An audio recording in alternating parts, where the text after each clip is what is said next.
Hello mga kapatid! Magluluto ulit ako. Ang lulutuin ko ay chicken pastel.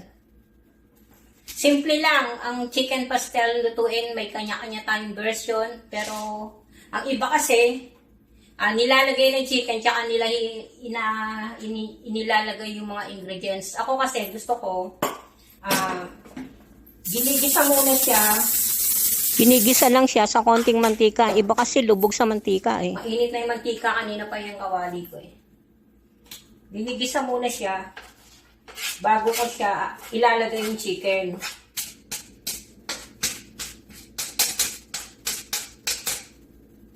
Yan. So muna natin siya. Bawang, sibuyas.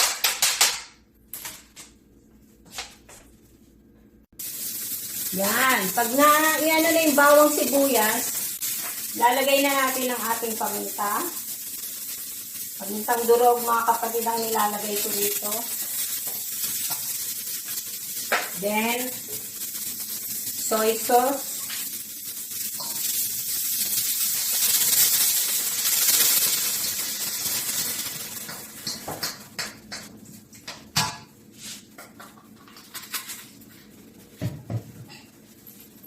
Then, ang ating vinegar.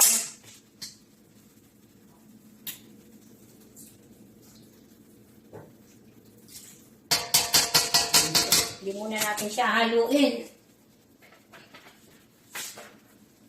Ayun, kumukulo na siya. Lalagyan natin siya ng tubig. Konting tubig lang para pampasip-sip lang ng lasa sa manok. Tsaka natin ilalagay ang ating chicken.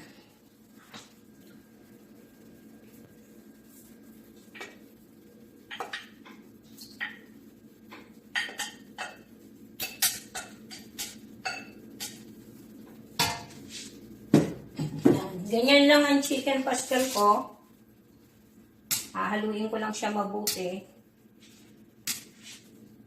Hanggang sa sumipsip yung manuot yung mga ingredients sa kanya.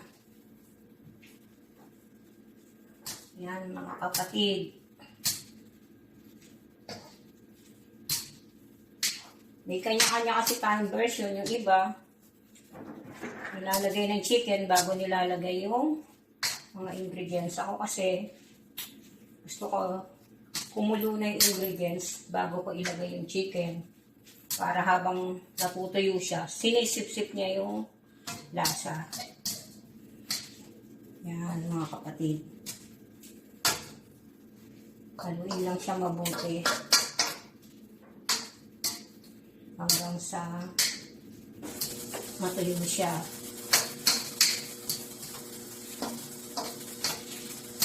Pause ko muna. Ayan na, ang aking chicken pastel. Luto na siya, mga kapatid. Niyo? Tuyo na siya.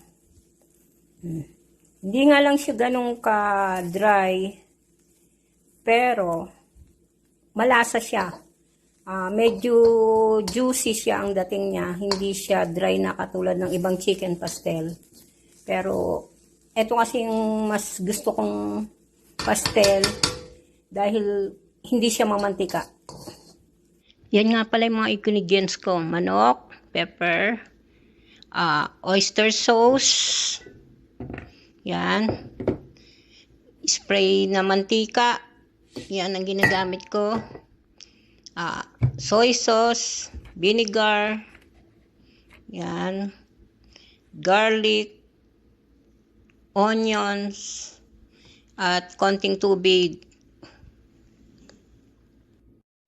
Hi mga kapatid, maraming salamat sa panonood niyo ng video ko sa aking chicken pastel. Maraming salamat, sa susunod ulit. God bless!